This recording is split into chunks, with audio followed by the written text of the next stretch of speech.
juste qu'on est les défenseurs du prophète sallallahu alayhi wa sallam. Yeah, right. Obviously, ideologies and personal beliefs have nothing to do with how people behave or think. So the current working theory is that it probably has something to do with terrorism. And absolutely nothing whatsoever to do with religion, especially Islam. Those who carried out these attacks, the terrorists, the madmen, these fanatics have nothing to do with the Muslim religion. Which is why all of the headlines accurately, yet vaguely, describe this event as either an attack or a terror attack, but not a religious attack, and certainly not a Muslim or Islamic attack, because again, their religious beliefs are completely harmless and have absolutely nothing to do with how people behave. Unless, of course, you happen to be a dead Muslim policeman. He is Muslim. Or better yet, a Muslim hero. He is a Muslim from Mali. He saved 15 people. In which case, your personal beliefs are absolutely worth mentioning in all of the headlines. But anyway, that's the Charlie Hebdo narrative, brought to you by Western media. Acts of terror committed by random terrorists, who were in no way motivated by religion, especially Islam. And astonishingly, in a free and democratic society, if you dare question this narrative, or imply that such violence can in any way be derived from the teachings of Islam, from the religion of peace, you will be ostracized, and often denounced as an Islamophobic, bigoted, racist.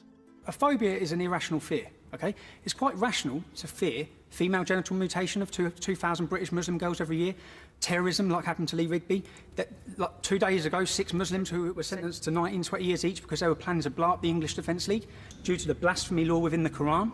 Okay, there's a link to all these things, the same with the Muslim grooming gangs. As a common denominator, you have to look for what the issue is, what links them all. They're all Muslim. I'm a Muslim and I'm horrified to see Islamophobia in particular, as well as other kinds of racism. Do the panel think it would be a good idea to take Tommy Robinson and Anjum Chowdhury and put them on some kind of island and bomb it with anthrax?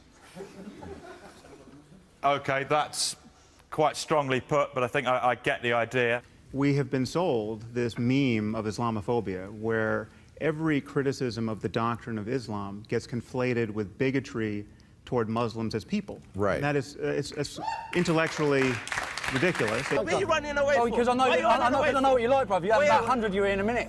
You f***ing little chief. What has happened to me through having this opinion and speaking out the way I do, it's destroyed my life, it's destroyed my wife's life, it's destroyed my mother's life. I live with constant death threats. I've got some of them here if you want to read when we talk about a two-tier policing system. I have to wear a bulletproof vest. I've got people wanting to murder me and massacre me. Well, then stop being a racist and a bigot. Racist?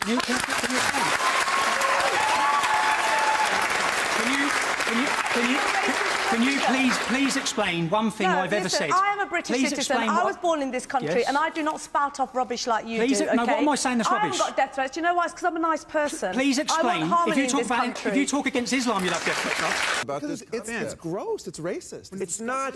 But it's so nuts. It's like saying those stateless, shifty Jew. You're not listening. This is just drawing a picture of Muhammad. It's not. The images that they're actually drawing of Muslims and the Prophet himself are racist. When he talks about Charlie Hebdo published whatever they wanted, that's rubbish. They were overtly racist towards Muslims. They were always lampooning Arabs and being overtly racist in most of their publications. Being a Muslim requires a certain religion as opposed to a certain look, right? How do you determine someone's Muslim? Anyway. What you're doing is, rather than listening to the point, you just want to shout racist, which is what's happening in this country for 15, 20 years. Because you are. No, what have I said? What have I said that's racist? Because you are. Tommy, you're so weak. You are racist. You've got nothing to back up, darling. That, do you? Tommy, let Akala speak. You're getting what really have I said that's up. racist? You are a racist. What have I said that's bigot. racist? You're a racist bigot. What have I said? Conversation, which not only belittles the proper use of the term, but shamefully distorts the position of anyone opposing Islam and makes their religion immune to criticism.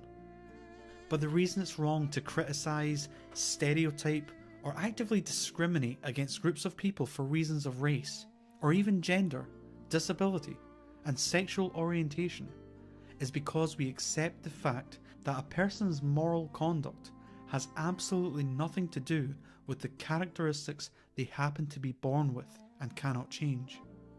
In stark contrast, however, religious belief is synonymous with moral guidance. And whether it's a religious book or a political manifesto, we have to be free to question their supposed moral value without fear of being condemned for doing so.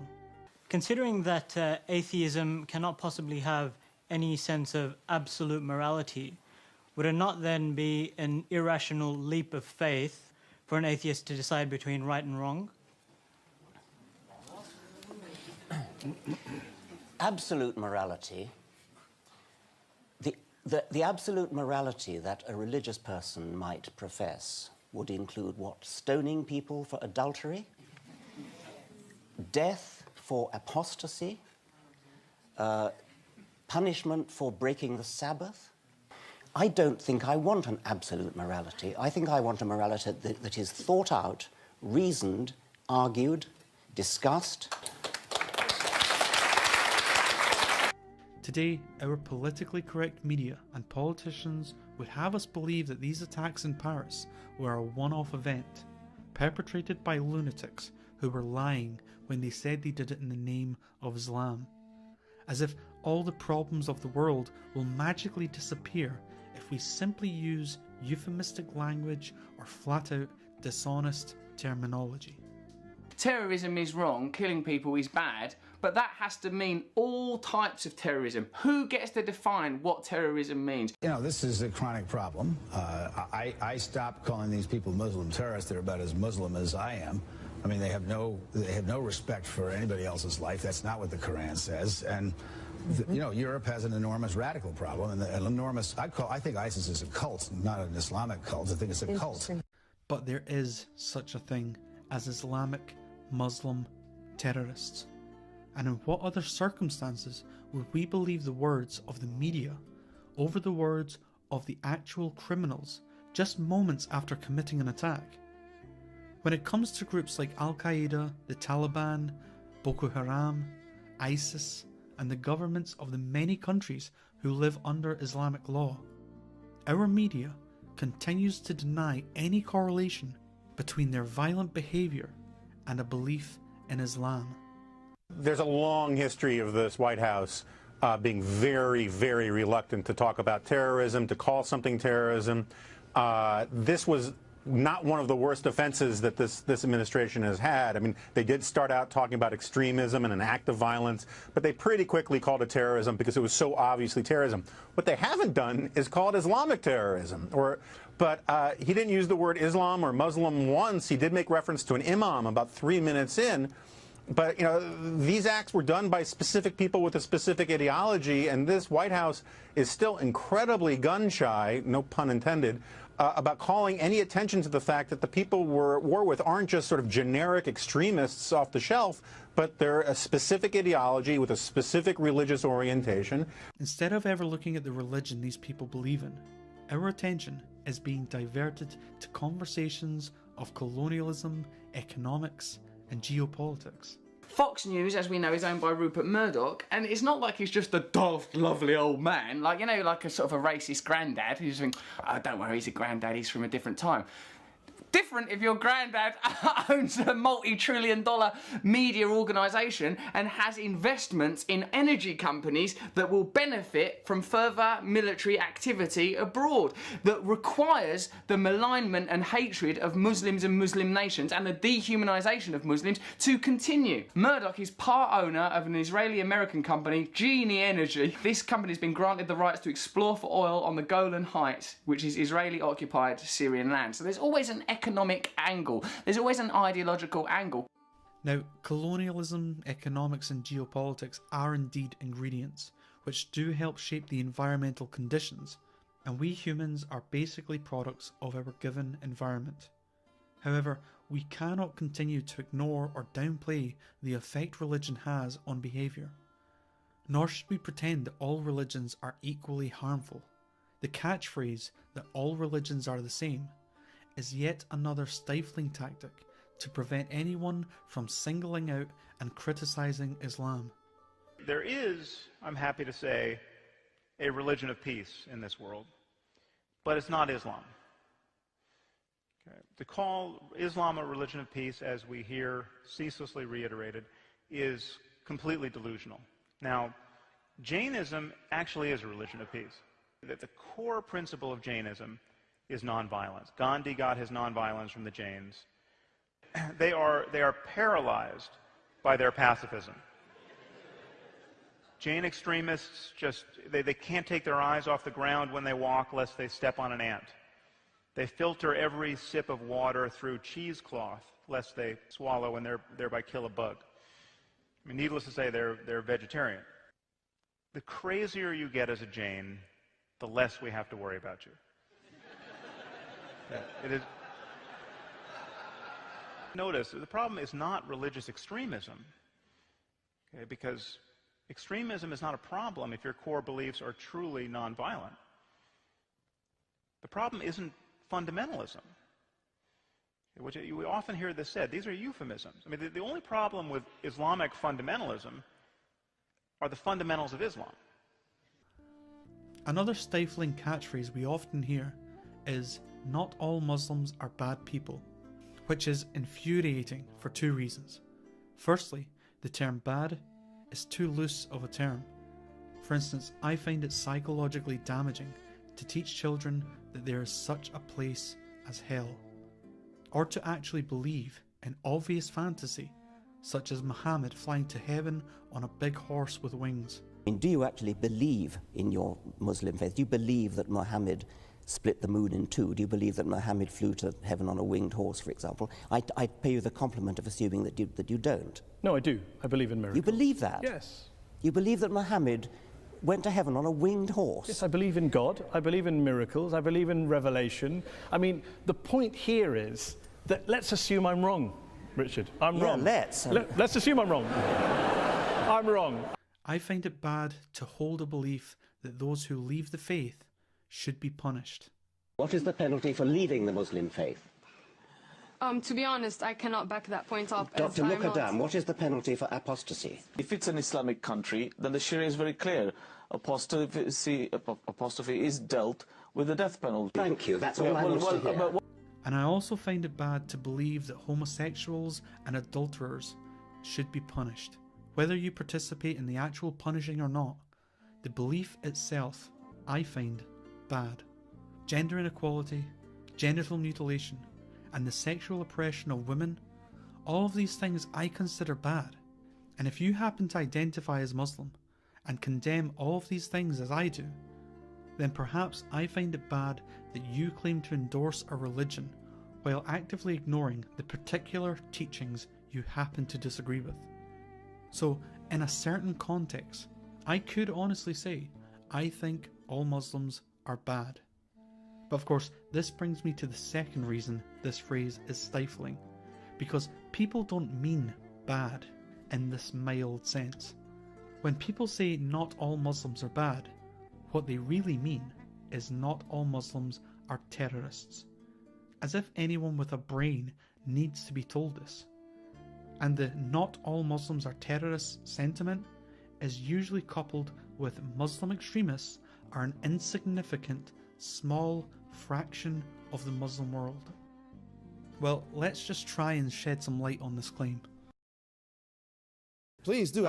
We have luggage been sitting there packed just up. imagine some concentric circles here. You have at the center, you have jihadists. These are people who wake up in the morning wanting to kill apostates, wanting to die trying. They believe in paradise. They believe in martyrdom. Outside of them, we have Islamists. These are people who are just as convinced of martyrdom and paradise and wanting to foist their religion on the rest of humanity, but they want to work within the system. They're not going to blow themselves up on a bus. They want to change governments. They want to use democracy against itself. Those two circles arguably are 20% of the Muslim world. Okay, this is not the fringe of the fringe. What are you basing that research on? A bunch of poll results that we can talk about. So to give you one point of contact, 78% of British Muslims think that the Danish cartoonist should have been prosecuted. 78%. So I'm being conservative when I roll this back to 20%. But outside of that circle, you have conservative Muslims who can honestly look at ISIS and say that does not represent us, that we're horrified by that, but they hold views about human rights and about women, about homosexuals that are deeply troubling. So these are not Islamists, they're not jihadists, but those views are anathema to ours. But they also keep women and homosexuals immiserated in these cultures, and we have to empower the true reformers in the Muslim world to change it. And lying about the link between doctrine and behavior is not going to do that. The great divide. And behavior is not going to do that. The great divide. The great divide. Everyone in the room, how many of you are normal Muslims? You're not extremists, you're not radical, just normal Sunni Muslims. Please raise your hands. It shouldn't be it should be anti-violence. You shouldn't go, what, so they were Muslim? No, the fucking religion isn't interesting to me. How many of you agree that men and women should sit separate? Please raise your hands. The fucking religion isn't interesting to me. Next question. How many of you agree that the punishments described in the Quran and the Sunnah, whether it is death, whether it is stoning for adultery, whatever it is, if it is from Allah and His Messenger, that is the best punishment ever possible for humankind. And that is what we should apply in the world. Who agrees with that? Allahu Akbar. Are you all radical extremists? Subhanallah. So all of you are saying that you are common Muslims, you all go to the different masajid Norway, or are you like a specific sect, like the Islam net sect or anything like that? Are you like that? No. Are you like that? Please raise your hand if you're like this extreme Islam net sect or anything like that. No one. Allahu Akbar. How many of you just go to these normal masajids in Norway, the normal Sunni mosques? Please raise your hands. Allahu Akbar. So what's the politicians gonna say now? What's the media gonna say now? The fucking religion isn't interesting to me. There are undoubtedly many issues with the Islamic religion which non-believers in secular societies would find atrocious were they given an honest portrayal of Islam, and unfortunately I don't have the means to address all of these issues, but I would like to give you a breakdown of at least one. Genital mutilation. Handed a small baby for the first time, is it your first reaction to think, beautiful, almost perfect, now please hand me the sharp stone for its genitalia that I may do the work of the Lord?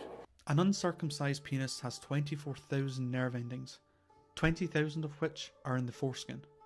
The foreskin is like an eyelid, it's there to protect the head of the penis. A circumcised penis gets calloused and desensitized like how an eyeball would become damaged without an eyelid. This can lead to sexual dysfunction and body image issues. Babies are circumcised without anesthetic because it's too dangerous for their heart, and at that age the foreskin is stuck to the head of the penis like a fingernail is stuck to a finger. And obviously there are many cases of botched circumcisions, in which the babies then require an operation, this time under anaesthetic, and often they die as a result.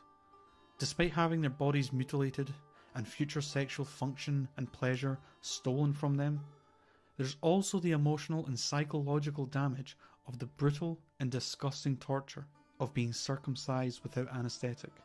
Not that having anaesthetic would make this procedure any less immoral. There are no medical benefits that outweigh the risks, and even things like AIDS in Africa, circumcision does not prevent. Christopher, I've got to call you down on referring to circumcision as genital mutilation. My son cried more at his first haircut than he did at his bris. And statistically... You weren't doing it right then. Statistically, the only long-term effect that it seems to have on people is it increases their chances of winning a Nobel Prize. I can't find the compulsory mutilation of the genitals of children a subject for humour in that way, or flippancy in that way. The full excision, not just the snip or the The full mandatory covenant is fantastically painful, leads to trauma, leads to the dulling of the sexual relationship, and can be in itself life-threatening at that moment. We have the records, I can show them to you, of hundreds and hundreds and hundreds in the United States, boy babies who've died or had life-threatening infections as a result of this disgusting practice. That a person as humane as yourself can sit here and think of that as a fit subject for humor shows what I mean. Religion makes morally normal people say and do disgusting and wicked things, and you've just proved my point for me. Shame on you for saying what you just said. Shame on you for saying it about your own son, my God. Let's move on. Yes, let's. What next? Cutting the labia of little girls. At least Judaism doesn't do that. This is a question. What if a Muslim was to say to you just now, my little girl cried more at her first haircut than when I cut off her clitoris? What would you think of me if I was to say such a disgusting thing? Although the Jewish tradition of genital mutilation is unbelievably prevalent in America today, Islam is currently the largest single religious group in which the practice is widespread. The following data from UNICEF shows the percentage of female genital mutilation in each country. Now, if you compare this with data from the Pew Research Center, we can look at the ratio of Muslims to female genital mutilation in those countries. So, of all the countries in the world that allow female genital mutilation, almost all of them have an overwhelming population of Muslims. And in many of these countries, the percentages are strongly correlated, with the only arguable exception being Eritrea and Ethiopia. Although, to be fair, it is debated that the number of Muslims in Eritrea could be more, as the US State Department found the number of Muslims was closer to 50% of the population. But regardless, the overall Muslim correlation is blatant. But with all of this in mind, let's see how Muslim apologist Reza Aslan decides to describe the current state of female genital mutilation. Talking about how women are circumcision for women, not respecting the rights of women, not respecting the rights of gay people. And what's your reaction? And then we'll talk. I mean, the argument about the female genital mutilation being an Islamic problem is a perfect example of that. It's not an Islamic problem, it's an African problem. Well, wait, because he says it's a, hold on a second, Reza, because he says it's a Muslim country problem. He says that in Somalia... Yeah, but that's... Yeah, and that's actually empirically, factually incorrect. It's a Central African problem. Eritrea has almost 90% female genital mutilation. It's a Christian country. Ethiopia has 75% female genital mutilation. It's a Christian country. Nowhere else in the Muslim majority states is female genital mutilation an issue. Wow. So it's just an African problem. But is it only in Africa? The Indonesians call this female circumcision. The UN and the World Health Organization call it female genital mutilation, or FGM. Arin's daughter is 5 months old. She says it's been done to clean her. It's compulsory according to Islam. They only pierced her, upwards a bit, Arin explains. The aim is to reduce sexual pleasure or to completely stop it. Mimin has brought her 2-year-old granddaughter to be what she calls circumcised and explains, if a girl isn't circumcised, there's too much sexual desire. They lust for sex too much. Well, I suppose ignoring Indonesia and Malaysia, the continent of Africa clearly has the highest rate of FGM. So let's break this down with some facts. Africa has more Christian countries than Muslim countries. And of the 30 Christian countries, 9 appear on this list. That's 30% of Christian majority countries, bearing in mind the actual FGM activity here is fairly low and can mostly be attributed to the Muslims living in those countries. Now, of the 24 Muslim countries in Africa, 19 appear on this list. That's 79% of Muslim countries, and most of them with high FGM activity. So, to ignore the clear correlation between female genital mutilation and a belief in Islam, and instead paint this as a broad African issue, is a disgraceful, pitiful attempt to once again turn the public's attention away from Islam. There's the justice system in Muslim countries, you don't think, is somehow more primitive or subjugates women more than in other countries? Did you hear what you just said? You said in Muslim countries. I just told you that Indonesia, women are absolutely 100% equal to men. He'll cite a country like Indonesia as being the poster child for Muslim moderation, and it is moderate compared to Pakistan or Sudan or Saudi Arabia, but 70% of Indonesians want to live under Sharia law, and when you ask specific questions about what sorts of punishments they want enforced, 40% want adulterers stoned to death. Now, it's true only 16% want apostates stoned to death, but that's the best, more or less the best result you get on that question in the Muslim world. In Turkey, they have had more female representatives, more female heads of state in Turkey than we have in the United States. But in Pakistan, stop saying things like Muslim countries. You know, you almost have to laugh at the blatant hypocrisy. So, you're not allowed to say Muslim countries. Stop saying things like Muslim countries. Yet there's absolutely nothing wrong with saying it's a Christian country. It's a Christian country. Did you hear what you just said? See, this is yet another reason our media refuses to acknowledge Islam. Because Muslims are simply not open to criticism in the same way that other religions are. Let's think about this rationally, right? Which isn't a good point for the Christians, rational thought. Jews! What's all that about? What's with the curly sideburns? Where in the Bible to say, if thou loves me, thou shalt look like a dick?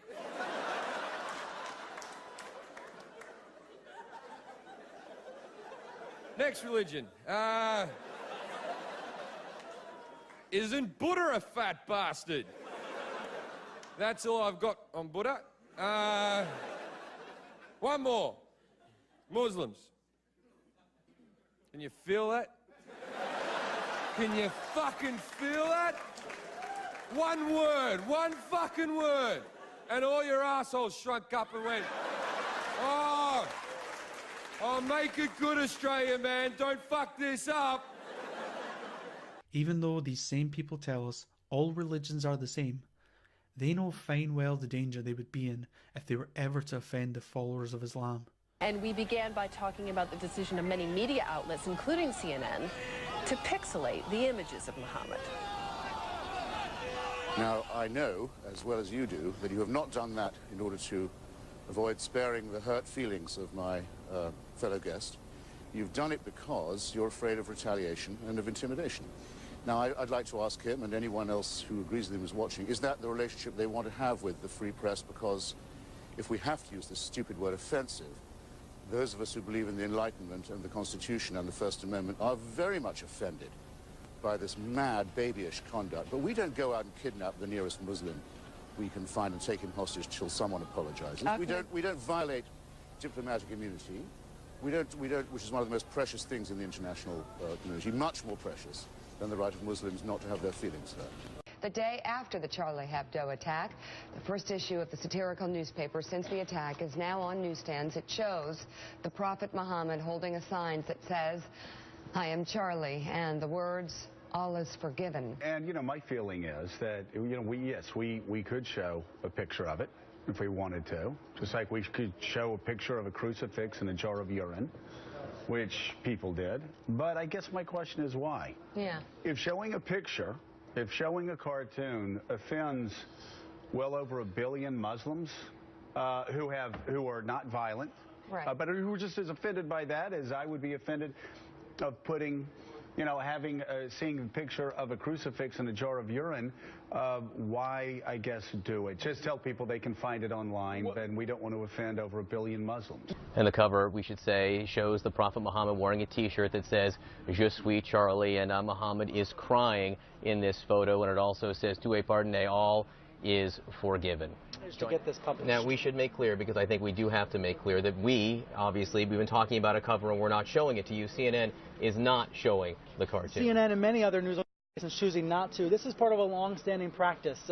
Images of Muhammad, depictions, cartoons of the Prophet Muhammad are highly offensive to some Muslims. They are a taboo within Islam. And so we have seen some websites and some French media go ahead and share this cover, share it rather widely. It's available online. But there are news organizations like CNN that feel not only would it be offensive to the audience, but it could also be a safety risk for staff, for crews that are in the field. Newspapers have been talking about an attack on freedom, but none of them has chosen to publish the cartoons. I'm very sad that journalists in UK do not support us, that journalists in UK betray what journalism is about by thinking that people cannot be grown enough to decide if a drawing is offending or not, because you're not even showing it. It's this, which is completely crazy, that in UK you cannot show a simple drawing as that. With Mohammed here at Sky News, we've chosen not to show that cover, so we would appreciate Caroline not showing that. I do apologise.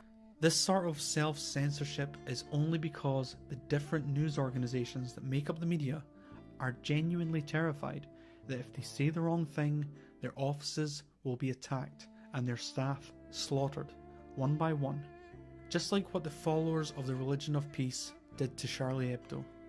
In my opinion, the world would be advanced in its fight against violent, radical Islamic terrorists if our media would at the very least acknowledge this fear.